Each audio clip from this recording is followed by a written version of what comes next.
দশম জাকসু নির্বাচনের আসলে আমাদের আনুষ্ঠানিক যে ফলাফল সেটি ঘোষণা করা একটু পরে। তো আমরা সকলেই এখন সিনেট ভবনের সামনে আছি। তো আমরা যে নির্বাচন কমিশন আছেন সেখানে আনুষ্ঠানিক ফলাফল ঘোষণা করার পরেই আসলে আমাদের পরবর্তী কার্যক্রম শুরু করবো।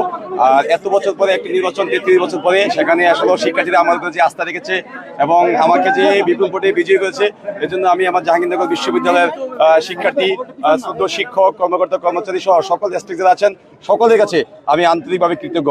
তারা আসলে আমাকে যেই ভালোবেসে যে দায়িত্ব দিয়েছেন, আমি আমার জীবনের শেষ রক্তবিন্দু দিয়ে হলেও তাদের সেই দায়িত্ব পালন করার জন্য আমি সর্বোচ্চ চেষ্টা করে দেবো ইনশাল্লাহ। দেখেন, 33 বছর পরে একটা জটিলতা কাটিয়ে জাকসুর মতো গুরুত্বপূর্ণ নির্বাচন অনুষ্ঠিত হয়েছে, সেখানে নানা জটিলতা ছিল। তো আমার প্রথম কাজ হবে মূলত জাহাঙ্গীরনগর বিশ্ববিদ্যালয়ের শিক্ষার্থীদের জন্য, জাহাঙ্গীরনগর বিশ্ববিদ্যালয়ের জন্য নিজেকে আসলে উৎসর্গ করা।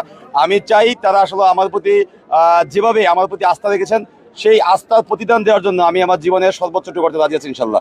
যারা ভোট বর্জন করেছে, আমি মনে করি তারা আসলে এই সময় এসে যে আমরা যেখানে দীর্ঘদিন ভোটের অধিকার ফিরে পাওয়ার জন্য ভোটের মাধ্যমে আসলে আমাদের শিক্ষার্থী প্রতিনিধি নির্বাচনের জন্য এত সংগ্রাম আমরা করেছি, সেখানে নির্বাচনের আগ মুহূর্তে এসে যারা ভোট বর্জন করছে তারা আমি মনে করি যে তারা গণতন্ত্রের বিরুদ্ধে গিয়ে কাজ করেছে। এবং আমি বিশ্বাস করি তারা আসলে নির্বাচনে যে বড়াডবি হওয়ার সম্ভাবনা ছিল, সেগুলো আসলে সেই বয়ই কিন্তু তারা নির্বাচন থেকে সরে দাঁড়িয়েছে। তো আমরা বিশ্বাস করি এখনো অনেকগুলো প্যানেল নির্বাচন ছিল, স্বতন্ত্র প্রার্থী ছিল। তো ওভারঅল সকল কিছু মিলে আমরা মনে করি যে নির্বাচন নিয়ে কোনো প্রশ্ন নেই। অবশ্যই সবাইকে নিয়ে কাজ করব। জাকসুতে আমরা নির্বাচিত হয়েছি, সেখানে তো এককভাবে কোনো কিছু সম্ভব নয়। তো আমাদের প্রথম কাজ থাকবো সকল দল, সকল মতের মানুষকে নিয়ে একটা ইনক্লুসিভ জাহাঙ্গীরনগর বিশ্ববিদ্যালয় গড়ে তোলা। তো সেখানে অবশ্যই সকলের মতামতকে গুরুত্ব দিয়ে কাজ করার চেষ্টা করবো। আর ভোটের ফলাফল পেতে আসলে আমাদের অনেক সময় চলে গেছে, প্রায় 40 ঘন্টা চলে গেছে।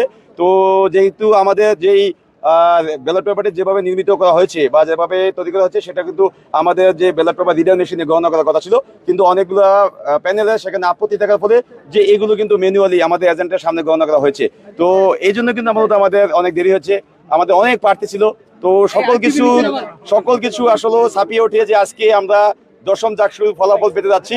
এই জন্য আসলে নির্বাচন কমিশন এবং বিশ্ববিদ্যালয় প্রশাসনকে আমরা আন্তরিকভাবে ধন্যবাদ দিতে চাই। দেখেন, নির্বাচন যদি সুষ্ঠুর কথা বলি, তো আমরা বলবো আমাদের দৃষ্টিকোণ থেকে যেটা হয়েছে, নির্বাচন আবার সুষ্ঠু হয়েছে। কারণ যেখানে ভোট কেন্দ্র ছিল সেখানে কিন্তু দেখেছেন পুরো ভোট গণনার বা ভোট যখন ভোট চলছে, ভোট গ্রহণ, সেখানে কিন্তু সিসিটিভির মাধ্যমে লাইভে দেখানো হয়েছে। এবং আমরা দেখেছি শিক্ষার্থীরা স্বতঃস্ফূর্তভাবে ভোট দিয়েছে। কোনো একজন শিক্ষার্থী পাবেন না যে আসলে এই ভোট নিয়ে কোনো অভিযোগ আছে।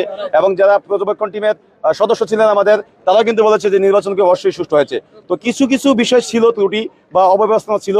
তো সেই অব্যবস্থাগুলো আমরা আমাদের প্রশাসনকে জানিয়েছি, তারা তাদের জায়গা থেকে সর্বোচ্চ চেষ্টা। এটি আমি উৎসর্গ করছি। আমাদের দেখেছেন গতকাল যে আমাদের চারুকলা বিভাগের সহকারী অধ্যাপক আমাদের জান্নাতুল ফেরদৌস ম্যাম, তিনি আমাদের এই নির্বাচনে পোলিং এজেন্টের দায়িত্বে ছিলেন।